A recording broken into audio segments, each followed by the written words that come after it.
Are you tired not living up to your fullest potential? Well, this lady might be the answer to your questions. My name is Liz Roseman, and I am the owner and founder of Sustainable Health Acupuncture. Thank you so much for having me today and taking time to chat with me. Oh, thank you, Elena. I appreciate it. So, how long you had this business for? It will be 10 years this year. How did you pick Asheville or why Asheville? My ex-husband and I were looking for a place to move that was on the East Coast, near our families, more close than California. And our friends scouted out all around the country and picked Asheville, and I had heard a lot of really great things about Asheville. Two of my mentors had moved here and one of my friends, all in acupuncture. Great. And we said, why not?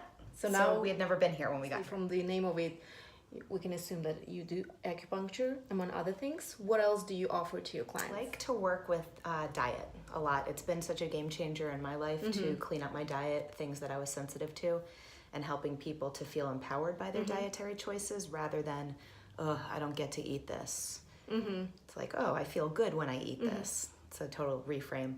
I do Chinese herbs. I recommend supplements. I do moxibustion and cupping, and gua sha, which is like a scraping along the muscles that helps to pull up stuck chi and blood. Yeah, it's like clearing up traffic jams that prevent free flow throughout the entire body. Cupping does the same thing. Sounds like a lot of people can benefit from that.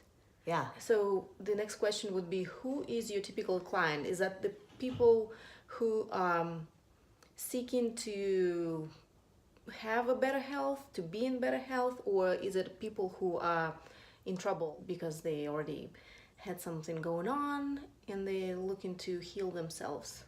Yes and yes. Yes and yes. Yeah, so I have some people that have seen me for 10 years and see me every 2 to 4 weeks just as maintenance. And when they come in and say, oh, I don't really have anything wrong with me today, just a tune-up, it's pretty exciting. But usually we all have something that's not quite working that well. Right. So I have some people that have some pretty chronic, severe illnesses and challenges. And then I have people that are coming in with maybe, you know, oh, I sprained my elbow last week. And that's exciting because you can see change like when they get off the table. They're like, oh, wow, I can move this without pain. Would you say that you use a holistic approach to treating your patients?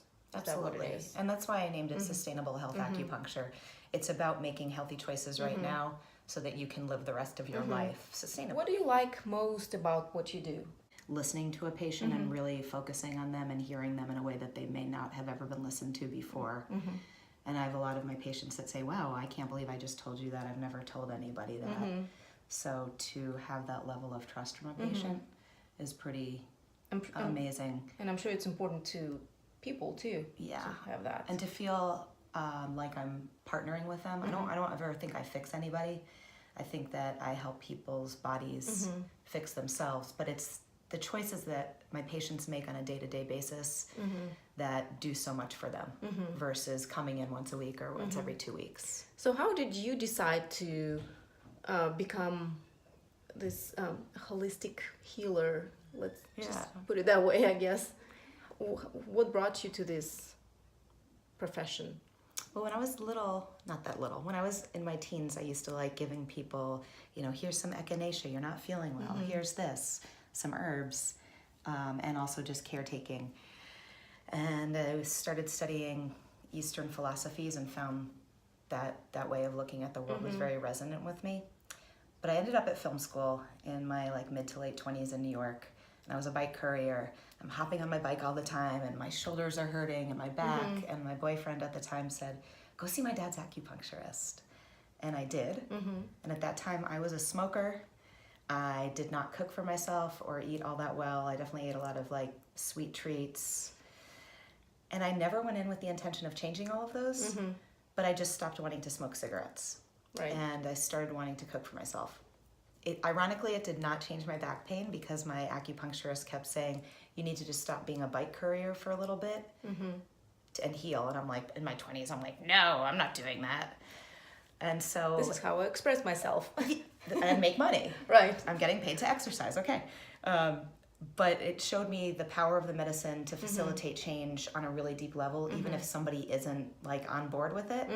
And also how much a patient needs to be invested in their healing, which I wasn't for that. So really good lessons early on. I studied in San Diego at Pacific College of Oriental Medicine with some amazing teachers and colleagues, and had the opportunity my last year to go and do a month in China and study and see how the hospitals operate over there. But it was a lot different than here. It's really different. So they have like a Western facility and an Eastern facility across the street. So if somebody goes in for like an appendix that is having appendicitis, they will transfuse Chinese herbs in. If they need to, then they'll ship them across the street to the Western hospital for an operation. Totally different. I mean, it's interesting how it's practiced there. Like there, it's a community style. Like people are sitting around and everybody is getting needled and talking about what's going on with them in front of everybody else. And then you've got the herbs are done the same way. So here we become acupuncturists and herbalists. Over there you study one or the other. But you're sitting there like talking about some private things in front of a bunch of people and everybody's just like gathered around looking. It's very different than how I wanted to practice here. I like the one-on-one. I like being able to foster this really caring and warm environment where somebody can share anything and feel really comfortable. Is there anything you like least about your business, about what you do? Yes.